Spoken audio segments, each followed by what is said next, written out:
দেশে chairman, member, MP, mayor, মন্ত্রী, প্রধানমন্ত্রী, ইয়ার ইয়ে তো বড় দূর কি বাত है। একটা নেতার চামচাকে যদি এই কথা কেউ বলে, ওর চামড়ার, পিঠের চামড়ার খুঁজে পাওয়া যাবে না।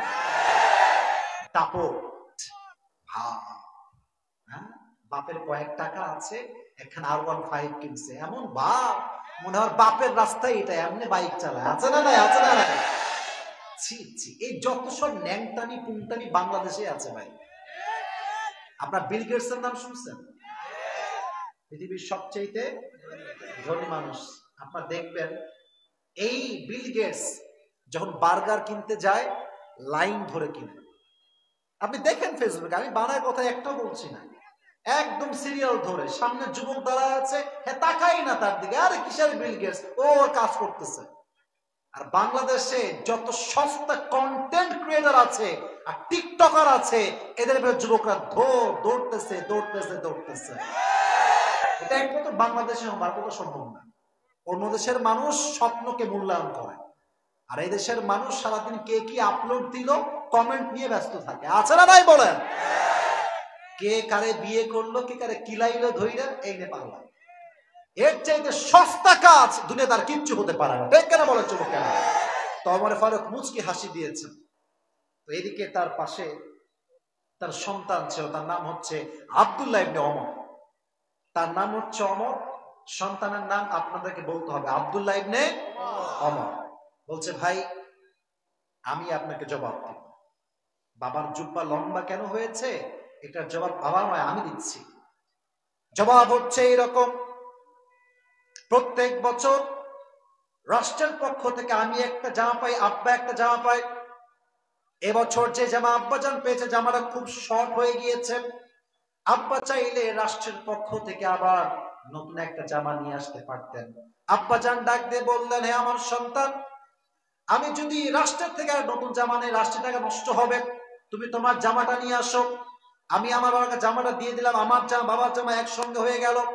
এবার আব্বা বলে, এই যাও দর্জিকে নিয়ে আসছো।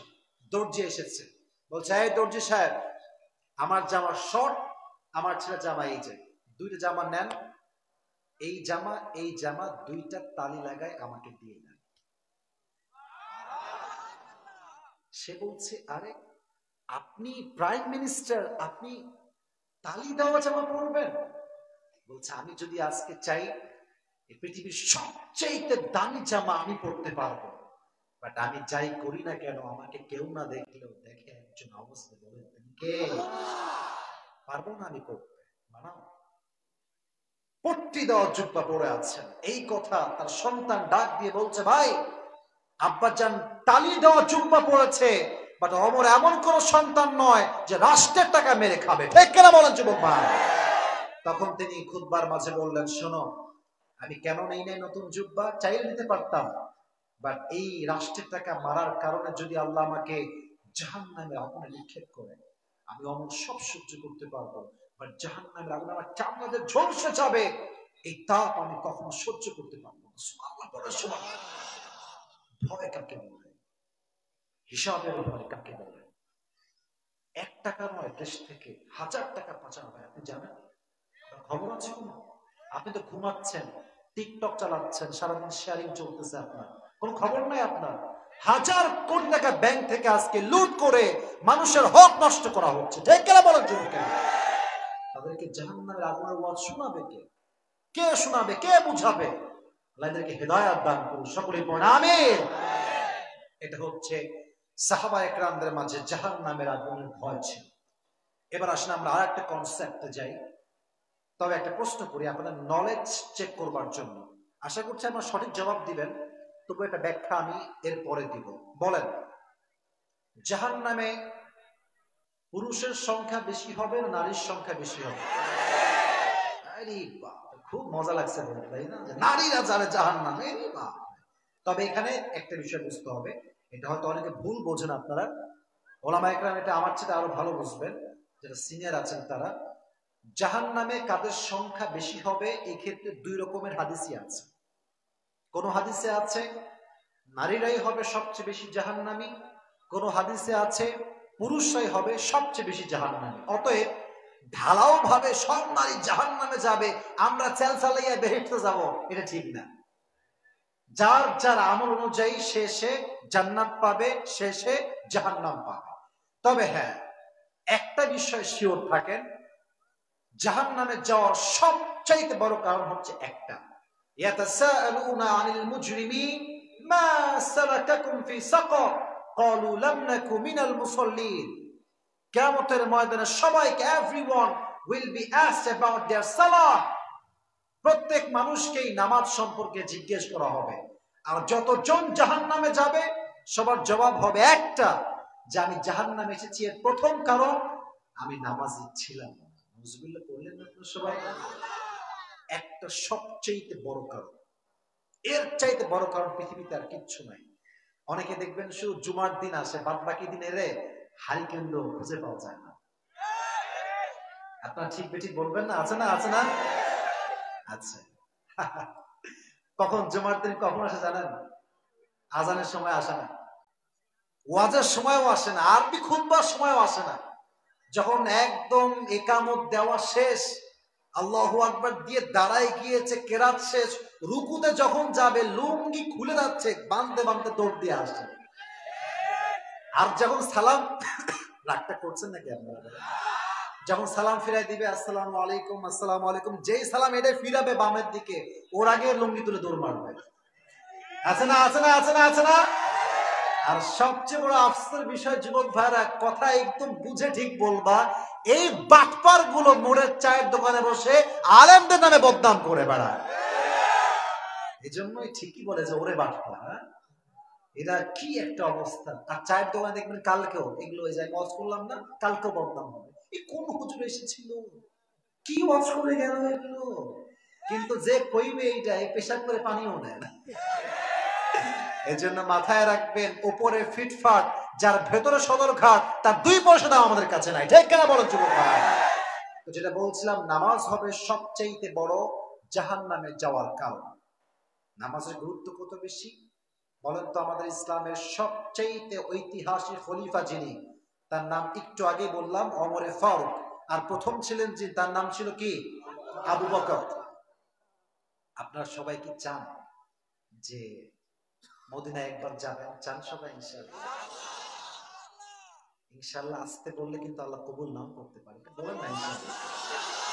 আপনি একটা হাদিস শোনায় আপনাকে, বান্দা যখন মন থেকে কিছু চায় আর বলে যে এটা আমি পূরণ করব ইনশাআল্লাহ, আল্লাহ বলছে ও নিয়ত করেছে ঠিক আছে, বাট ও যে ইনশাআল্লাহ বলে আমার দিকে ইচ্ছাটা ফিরাই দিল, আমি আল্লাহ ওর ইচ্ছা কবুল করে নিলাম। মানে মাঝে মাঝে বান্দার ইচ্ছাটাও যখন বান্দা আল্লাহর দিকে দিয়ে দেয়, যে আল্লাহ দিলেই যাবো ইনশাআল্লাহ, আল্লাহ বলে বান্দা তোর দায়িত্ব তোর নয়, আজকে তোর দায়িত্ব আমি নিয়ে নিলাম। সুবহানাল্লাহ পড়ার সময়। তো এই মদিনা মসজিদে নববীতে নামাজ যিনি পড়তেন, তার নাম ছিল ওমর ফারুক রাদিয়াল্লাহু তাআলা আনহু। একদিন তিনি বসে আছেন, একজন অগ্নি উপাসক আসছে, আগুনের পূজা করে, এসে বলছে, ওমর, আমার যিনি মালিক আছে তিনি আমার কাছে প্রত্যেক দিন 6 দিরহাম চার্জ করে, আমি একজন গোলাম, এটা দেওয়া খুব কষ্টকর হয়ে যায়, তুমি একটু কমায় দাও আমার জন্য। বলছে, এই ভাই তুমি কি বানাও, তোমার চাকরি কি আমাকে আগে বলতে হবে? ওই অগ্নিবাসক বলছে, ওমর আমি ছুরি বানাই, চাকু বানাই। চাকু নাম শুনছেন সবাই? চাকু, চাকু বা ছুরি। বলছে, তাই নাকি? এটাকে আরবিতে বলা হয় খঞ্জর। সবাই বলেন দেখি, এটাকে বলা হয় কি? খঞ্জর। বাংলাতে আমরা বলি চাকু বা ছুরি। বলছে, তাই নাকি? তুমি ছুরি বানাও? মদিনায় তো কেউ ছুরি বানাতে পারে না, তুমি তো একমাত্র মানুষ যে চাকুর ব্যবসা করে। আর এই চাকুটা কেমন? আমার হাতের দিকে, হাতের দিকে দেখেন, চাকুটা কেমন? মাকবাদাতুহু ফি ওয়াসাতি, হ্যান্ডেলটা হচ্ছে মাঝখানে, ডানেও চাকু বামেও চাকু, বিশাল লম্বা চাকু। তো ওমর বলছে, তোর যে ভাই 6 দিরহাম চার্জ হয়, এটা আরো বেশি হওয়া দরকার, কারণ তুই লাখ লাখ টাকা ইনকাম করিস।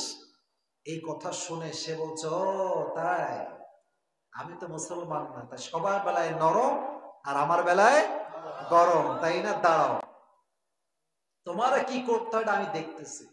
সোজা কোন কথা ছাড়াই বাসায় ফিরে গেছে। সারা রাত ওমরকে হত্যা করার প্ল্যান করেছে, যে ওমরকে আমি কেমনে হত্যা করতে পারি। মাথায় প্ল্যান আসছে যে আমি চাকু বানাবো এবং ওমরের সোজা পেট বরাবর আঘাত করে তাকে হত্যা করব। যেই প্ল্যান সেই কাজ। সারা রাত ধরে সে চাকু বানিয়েছে। যখন ফজরের আজান হয়ে গিয়েছে, ইমাম সাহেব যখন নামাজ দাঁড়িয়েছেন, তার নাম হচ্ছে ওমর ফারুক রাদিয়াল্লাহু তাআলা আনহু, এসেছেন, দাঁড়িয়ে বলছেন সফু সুফুফাকুম, এই সাহাবায়ে কেরাম দাঁড়াও, কাতার সোজা করো, একদম কাঁধে কাঁধ মিলিয়ে দাঁড়াও। ওই মুনাফিক চলে আসছে, একদম চাদর মুড়ি দিয়ে, অগ্নি উপাসক, সে কিন্তু মুসলমান নয়, জাস্ট ওমরকে হত্যা করবার জন্য ফজর নামাজটা পড়তে এসেছে। আমার দিকে তাকান, আমরা শীতকালে কি মুড়ি দেই? দিনাজপুরের বিরলের ভাড়া বলেন কি মুড়ি দেই? চাদর। সে চাদর দিয়েছে কেমনে? চাদর আমার নাই, থাকলে বলে দিতাম। চাদরটা এমনি ঢেকে, যেমন মেয়েরা নেকাব পরে না, নেকাব দেখবেন যে এই নাক বরাবর নেকাবটা ওঠে, আর নেকাবের এটা এই কপাল পর্যন্ত, ভুরু পর্যন্ত আসে। এই উপরে চাদর দিয়েছে, নামাই দিয়েছে এই পর্যন্ত, আর এই চাদরটা ঠিক নাক বরাবর দিয়ে ঘুরাই দিয়েছে। ওরে যে চেনে সেও চিনবে না। প্রথম কাতারে দাঁড়িয়ে গিয়েছে একদম। এই হচ্ছে ওমর, এই হচ্ছে মুয়াজ্জিন, তার বাম পাশে দাঁড়িয়ে আছে আবু লুলু আল মাজুসি। ওমর ফারুক আল্লাহু আকবার দিয়েছেন, রুকু যখন যাবেন কেরাত পড়ে আল্লাহু আকবার, রুকুতে গিয়েছেন, পেছন থেকে এখানে খঞ্জরটা রাখা ছিল, চাদর দিয়ে মুড়ি দিয়ে বের করে সোজা ওমরের পেটে একটা স্ট্যাবিং করছে, পোস্ট দিয়েছে। এইভাবে ছুরিটা ধরে 3টা পোস্ট দিয়েছে। একটা ভুঁড়িতে যদি 3টা পোস্ট চাকু দিয়ে দেওয়া হয়, ওই ভুঁড়ি কি আর ভেতরে থাকে? 3টা পোচে ওমরের পুরো ভুঁড়ি, নাড়ি, রক্ত নামাজের ভেতরে সব বের হয়ে গেছে। ওরা এমনি পড়ে গেছে। ওমর ফারুক চিৎকার দিয়ে বলছে, কাতালানি আল কাল, আমাকে একটা কুকুর হত্যা করেছে, আমাকে বাঁচাও, আমাকে একটা কুকুর মেরে ফেলেছে, অকাল হয়ে গিয়েছে। সাহাবায়ে কেরাম তাকে ধরে দূরে নিয়ে গিয়েছে এবং তার জায়গায় ইমামকে দাঁড় করানো হয়েছে। ওমর ফারুক অজ্ঞান, হি ওয়াজ কমপ্লিটলি সেন্সলেস, কোন জ্ঞান নাই, অজ্ঞান হয়ে আছে। রাষ্ট্রীয় সব ডাক্তার, চিকিৎসক সব দৌড় দিয়ে আসছে, ওমর ফারুককে বাঁচাও, রাষ্ট্রের শ্রেষ্ঠ খলিফা, he is going to die, তাকে বাঁচাও। সবাই দৌড় দিয়ে আসছে চিকিৎসা করবার জন্য। কিন্তু কষ্টের বিষয় হচ্ছে পেটের নাড়িগুলো কেটে গেছে। নাড়ি যখন কেটে যায়, মানুষ কোনো খাবার আর খেতে পারে না। যারা সায়েন্স নিয়ে পড়েছেন বা ডাক্তারি পড়েন, তারা এটা আমার সাথে ভালো বুঝবেন। পানি দিলে পানি থাকে না, দুধ দিলেও দুধ থাকে না, কোনো খাবারই পেটে থাকে না। তো যখন তাকে এইভাবে করে শোয়ায় রেখে পানি দেওয়া হচ্ছে, পানি যাচ্ছে ওমরের ভেতরে, পানি গিয়ে এই পেট কাটা সব পানি পেট থেকে বের হয়ে যাচ্ছে, পানি থাকছে না। দুধ দিচ্ছে, দুধ থাকছে না, দুধ দিচ্ছে, সব এখান থেকে বের হয়ে যাচ্ছে। রাষ্ট্রীয় চিকিৎসকরা তারা কনফার্ম হয়ে গেল যে ওমর ফারুকের হয়তোবা বাঁচার আশঙ্কা বেশি একটা নাই, শেষ। তারা ডিক্লেয়ার দিয়ে দিল যে সব তো মালিক আল্লাহ তাআলা, বাট যে সিচুয়েশন দেখছি আমরা, হয়তো Omar he is going to die, very soon he will die, মারা যাবে। যেই কথা সেই কাজ। ওমর ফারুক চোখ খুলেছে হঠাৎ করে, জ্ঞানে আসছে। অন্তরে আঘাত করে, যে মানুষের পেটের নাড়ি ভুঁড়ি বের হয়ে আছে, এখনই মরে যাবে, এখনই মারা যাবে। চোখ খুলে বলতে পারতেন আমার রাষ্ট্রের কি অবস্থা, ছেলে কোথায়, মেয়ে কোথায়, মা কোথায়, একটা কথা বলেন নাই। চোখ খুলেই বলছেন, এই সাহাবায়ে কেরাম, সাল্লাল্লাহু নাস, সাল্লাল্লাহু নাস। আমি যখন অজ্ঞান হয়ে গেছিলাম, তখন তো আমি একটা নামাজের ইমাম ছিলাম। আমার অজ্ঞান হওয়ার পরে মানুষগুলো কি সে নামাজটা আদায় করেছে আমার পরে? মৃত্যুর আগে খবর নিল, একটা খবর, মানুষগুলো কি নামাজ পড়েছিল কিনা। তিনি মেসেজ দিলেন এইটাই, যে আমি ওমর ফারুক যা টিকিট কনফার্ম জান্নাতে যাওয়ার ব্যাপারে। জান্নাতের টিকিট কিন্তু কনফার্ম আগেই হয়ে গিয়েছে, জানেন না আপনারা সবাই? 10 জন সাহাবী জান্নাতি কনফার্ম, আল্লাহর হাবিব টিকিট দিয়েছেন কনফার্ম জান্নাতি, ওমর ফারুক তার ভিতর থেকে একজন। জান্নাত কনফার্ম, নামাজকে ভুলে নাই। আর আপনাকে কে গ্যারান্টি দিল যে আপনি আজকে নামাজ বাদ দিয়ে পাবজি ফ্রি ফায়ার খেলে গেলেন? গ্যারান্টি আপনাকে কে দিয়েছে? আজান হচ্ছে মসজিদে, যুবকরা ধুমাইয়া ক্রিকেট খেলছিল আগে, এখনো খেলতেছে। মোড়ে মোড়ে বসে বসে পাবজি ফ্রি ফায়ার টিকটক করতেছে, করতেই আছে। ঠিক কেনা বলেন যুবক ভাই? তোমাকে গ্যারান্টি কে দিল জান্নাতে যাও? আমাকে বলো, তোমাকে গ্যারান্টি দিয়েছে? দিল কে তোমাকে গ্যারান্টি? সর্বশেষ প্রশ্ন বলেন, আমাদের প্রিয় নবী যখন মারা যাবেন, নবীজির জীবনের সর্বশেষ শব্দ ছিল কি? হাদিসটা মনে পড়ে গেল, বলবো সবাই ক্রম দিলে বলা যাবে ইনশাআল্লাহ। আপনারা কি ঠান্ডায় বিরক্ত হয়ে গেছেন আমার উপরে?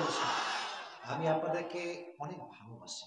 দিনাজপুরের মানুষকে আমি এই 1.5 বছর থেকে চিনি। দিনাজপুরের মানুষের সবচেয়ে বড় বৈশিষ্ট্য হচ্ছে এরা ওয়াজকে খুব বেশি ভালোবাসে। ঠিক আছে না যুবক ভাইয়েরা? নবীজি যখন মারা যাবেন, যেই দিন মারা যাবেন, জিবরাইল আসছে নবীজির দরজায়, ইয়া রাসূলুল্লাহ আপনি কেমন আছেন? নবীজি বলছে, জিবরাইল আলহামদুলিল্লাহ ভালো আছি, কিন্তু আমি খুব জ্বরে আক্রান্ত, খুব জ্বর, আর মাথায় প্রচন্ড ব্যথা, ডান বাম হতে পারছে, এতটা জ্বর আমার। নবীজি জ্বরে আক্রান্ত, কাতরাচ্ছেন কষ্টে। জিবরাইল বলছে, নবী ছোট্ট একটা কথা বলতাম, পারমিশন লাগবে আপনার। বলছে বলো, সমস্যা নেই বলো। নবী গেটের বাহিরে একজন গেস্ট এসেছেন, মেহমান, আপনার কাছে আসার জন্য পারমিশন চাই। বলছে নিয়ে আসো আমার কাছে। এসেছে, এসেই বলছে, আসসালামু আলাইকা ইয়া রাহমাতাল লিল আলামিন। ও নবী, আপনাকে আল্লাহ সালাম দিয়েছেন, আমিও আপনাকে সালাম পেশ করলাম। যে সালাম দিয়েছে সেকেন্ড টাইম, সে কোনো সাধারণ ফেরেশতা নয়, সে হচ্ছে মালাকুল মউত। আল্লাহু আকবার। নবীজি বলছে, মালাকুল মউত কেন আসছে? জিবরাইলকে বলছে। তো জিবরাইল বলছে, নবী তাকেই বলেন কেন আসছে। তো সে বলছে, নবী হে, আমি তো কোথাও একা একা যাই না, নিজ ইচ্ছায় যাই না, আমাকে পাঠানোর মালিক তো এক সত্তা, তিনি কে? আল্লাহ। আল্লাহ আমাকে পাঠিয়েছেন নবী। তবে নবী, আল্লাহ কিন্তু আমার একটা কথা বলছে আপনাকে বলার জন্য। বলছে কি বলো? আল্লাহ বলছেন যে নবীকে গিয়ে বলবার, নবী আপনি কি যেতে চান নাকি চান না? যদি যেতে চান নিয়ে যাব, যদি বলেন যে আমি যেতে চাই না, তুমি আমার প্যারা হাবিবকে ওখানে দেখে আবার ফেরত চলে আসবে। এগুলো শুনলে না, মানে এই ভেতরে হার্টবিটটা ধুক ধুক করে। আচ্ছা, আপনারা সবাই পাকিস্তানের যে টপ ফেমাস স্কলার, বড় একজন আলেম, তারিক জামিল নাম শুনছেন আপনারা সবাই? ভালোবাসি মানুষটাকে আমি। যেহেতু আমি কওমি মাদ্রাসায় পড়াশোনা করেছি লম্বা সময়, উর্দু ভাষা আমার কাছে প্রায় বাংলা ভাষার মতোই, পড়তেও পারি, লিখতেও পারি, পরিপূর্ণ টোটালি বুঝতেও পারি। তো ওনাকে আমি খুব শুনি, ওনার বক্তব্যে একটা প্রভাব আছে। মনে রাখবেন, আলেম হচ্ছে সবচেয়ে বড় আলেম সে আলেম যার কথা শুনলেই দিনের পথে ফিরে আসতে মনে চায়। ওনার কথা শুনলে আমার দিনকে ভালোবাসতে মনে হচ্ছে। উনি এই হাদিসটাই, লম্বা হাদিস তো, আমি তো রাত যেহেতু গভীর প্রেসাইজলি বলছি, এই হাদিসের এই অংশ নিয়ে একটা বাক্য বলেছিলেন, যেটা আমি মাঝে মাঝে বলি। উনি বললেন যে जिस इंसान के पास मौत भी पूछ कर आती है कि मैं आऊं या ना आऊं, मैं उस इंसान से मोहब्बत ना करूं तो किससे मोहब्बत करूं। এর অর্থ হচ্ছে, উনি বললেন যেখানে যেই ব্যক্তির কাছে মৃত্যুটাও পারমিশন চায়, may I come in sir, আমি কি আসবো, আমি সেই নবীকে ভালো না বাসলে মেসি এবং নেইমারকে কোন বিবেকে আমি ভালোবাসবো? আদর্শের জায়গায় তোমার প্রিয় নবী মুহাম্মদুর রাসূলুল্লাহ সাল্লাল্লাহু আলাইহি ওয়াসাল্লাম। নবীজি এই কথা শুনে একটু মুচকি হাসি দিলেন। আমাদের এখানে অনেক যুবক ভাইরা ডানে বামে, মুরব্বীরাও আছে, মুরব্বীরা আছে, যুবকরাও আছে। মনে করেন 10 জন ফ্রেন্ড বিরল থানার মাঝে বসে গল্প করছে, এই চল আমরা এই মাসে, জানুয়ারি মাসে শেষের দিকে কক্সবাজারে যাব। 10 জন বন্ধু বসে আছে। 10 জন বন্ধু বসে থাকলে কিন্তু সবাই সবার বেস্ট ফ্রেন্ড হয় না, এক একজনের বেস্ট ফ্রেন্ড এক একজন। তো একটা পরামর্শ হচ্ছে, দেখবেন যে যার বেস্ট ফ্রেন্ড সে তারে বলে, মামা তুই যাবি নাকি মামা? বেস্ট ফ্রেন্ড যদি বলে সিগন্যাল, ইয়েস মামা আমি যাবো, বলে আর আমিও যাবো, তাহলে ঠিক কিনা বলেন যুবক ভাই? তো নবীর যিনি বেস্ট ফ্রেন্ড ছিলেন তিনি হচ্ছেন জিবরাইল আলাইহিস সালাতু ওয়াস সালাম। সুবহানাল্লাহ পড়লেন না সবাই? নবীজি এবার চোখ তুলে জিবরাইল দিয়ে তাই বললেন, জিবরাইল তুমি কি বলছো, আমার কি করা দরকার, তুমি বলবা যা তাই আমি করব। জিবরাইল বলছে, নবী আমার মন বলে যে আল্লাহ আরশে আজিমে আপনাকে এক পলক দেখার জন্য অপেক্ষায় আছে। আপনার সাক্ষাৎ আল্লাহ চায়, গেলেই মনে হয় ভালো হয়। নবীজি বুঝে গেলেন যে আমার যাওয়ার সময় হয়তো বা ঘনিয়ে এসেছে। সঙ্গে সঙ্গে তিনি বললেন, এই না আয়েশা, আমার বউ আয়েশা কোথায়, আমার কাছে আসো আয়েশা। যখন আয়েশা নবীর কাছে আসছে, বলছে, আয়েশা তোমাকে না আমি কয়েক টুকরা স্বর্ণের টুকরা দিয়েছিলাম, কোথায় স্বর্ণগুলো? বলছে আছে, যত্ন করে রেখে দিয়েছি নবী, কি চান বলেন। ইস, ইস। নবীজি বলছে, এখন এই মুহূর্তে সব স্বর্ণগুলো আল্লাহ রাস্তায় দান করে দাও, এক্ষুনি দান করে দাও, এক্ষুনি। তো আয়েশা একটু, বউ তো একটু হিটলারি না করলে মন ভরে না নাকি, তো বলছে নবী একটু রেখে দেই, কাজে আসবে, আমার কাজে, মাইন্ডে নেবেন না, জাস্ট মজা করার জন্য বললাম, রেখে দেই, আমার কাজে আসবে, ফাতেমার কাজে আসবে। নবীজি বলছেন, না না, খবরদার, রিজিকের মালিক কে? দান করে দাও সব। কারণ আমি নবীজি আল্লাহর কাছে এমন অবস্থায় যেতে চাই যখন আমার কাছে এক চুল পরিমাণ কোন সম্পদ ছিল না। সুবহানাল্লাহ পড়েন সবাই। যারা আপনারা এসেছেন আজকে মাহফিলে, আমার বেশিরভাগই মনে হয়, মানে আমি সহ আমরা সবাই আমার মধ্যবিত্ত পরিবারের সন্তান, সবাই। আমার অনেকে গরিবও আছে, তো আফসোস করবেন না ভাই, ছোট্ট হাদিস বলি, গরিব যারা হবে, অর্থ সম্পদ যাদের কম হবে, কিয়ামতের দিন এদের হিসাব সহজ হবে। সুবহানাল্লাহ, এটা পড়তে হবে তো মনে হয়। কিয়ামতের দিন একজন মুরব্বীকে ডাকা হবে, মুরব্বী তো না, সবাই তো যুবক হয়ে যাবে, বাট যে মুরব্বী দুনিয়াতে ছিল তাকে ডাকা হবে, বলবে আপনার হিসাব না হবে, এদিকে আসেন, এদিকে আসেন, হিসাব না হবে আপনার। সে খেপে যাবে, কিসের হিসাব, যার টাকাই ছিল না তার হিসাব কিসের? ঠিক না বলেন যুবক ভাই, বাস্তব কথা। আরেকটা হাদিসে আসছে, গরিবরা বড়লোকের চাইতে 500 বছর আগে জান্নাতে প্রবেশ করবে। আরেকটা হাদিস যেটা অথেন্টিক, এই হাদিসে কোনো ভেজাল নাই, মানে কোনো দুই কথা নাই।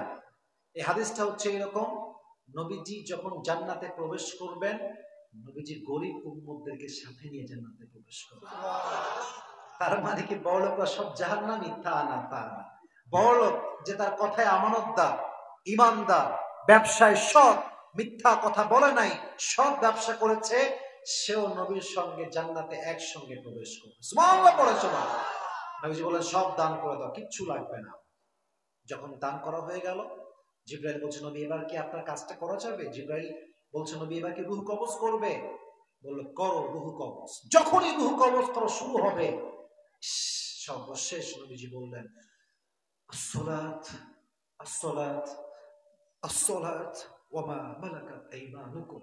দুইটা মেসেজ, উম্মতেরা খবরদার, জীবনে যাই হয়ে যাক, সুনামি আসুক, সমস্ত সম্পত্তি শেষ হয়ে যাক, সম্মান শেষ হয়ে যাক, বাড়িঘর ডুবে যাক নদীর ভিতরে, খবরদার যাই হয়ে যাক, তোমরা আল্লাহর দেওয়া এই বিধান নামাজটাকে ছেড়ে দিও না। দুই নাম্বার কাজ তোমরা করবে, কখনো তোমরা তোমাদের যে দাস আছে, তোমাদের সাথে কাজ করে, তোমার আন্ডারে জব করে, তোমার বাসার কাজের বুয়া, কাজের ছেলে, খারাপ ব্যবহার করো না।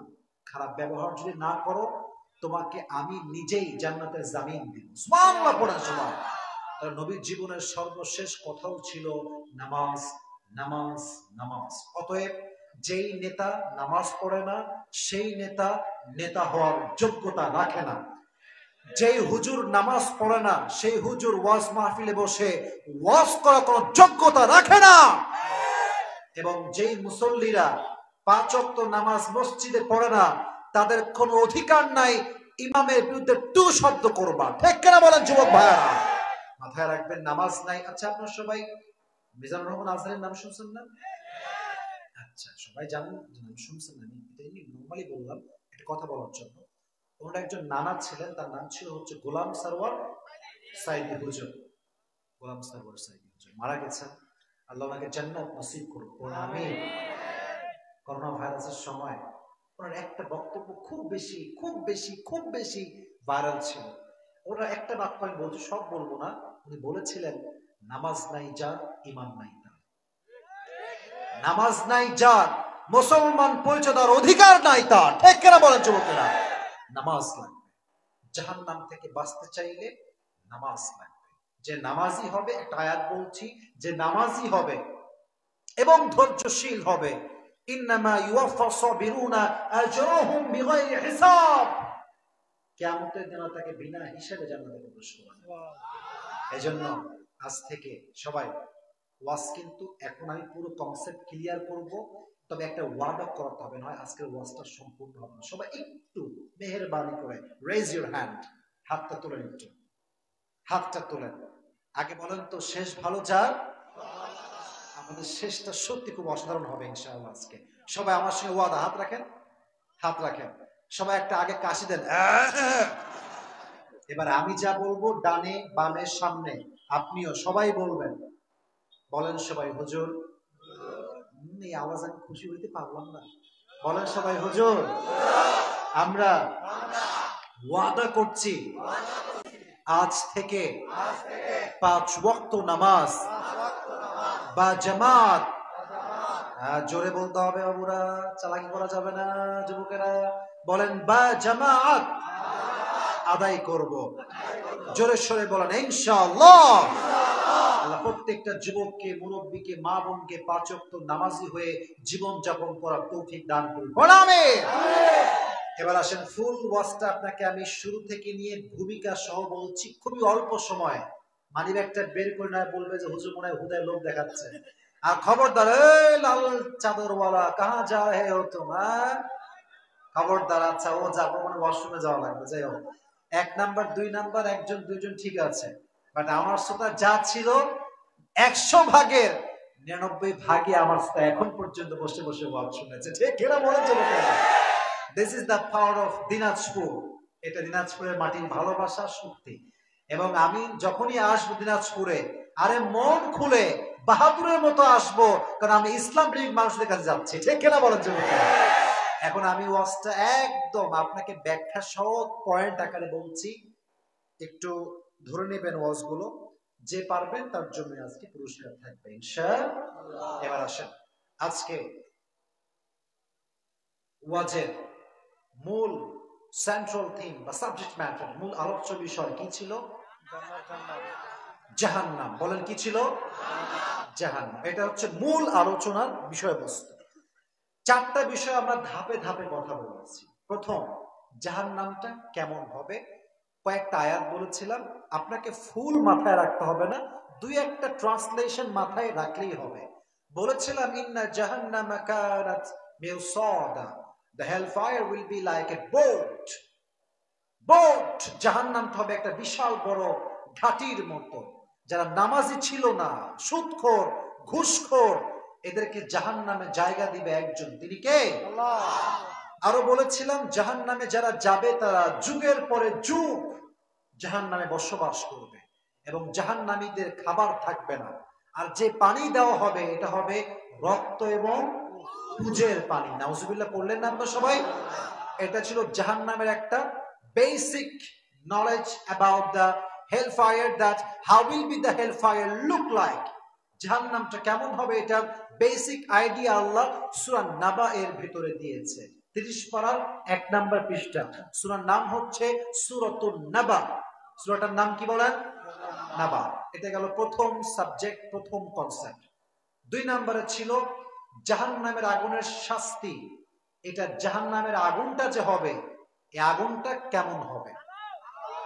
কালো রং হবে। মারহাবা আপনারা সবাই।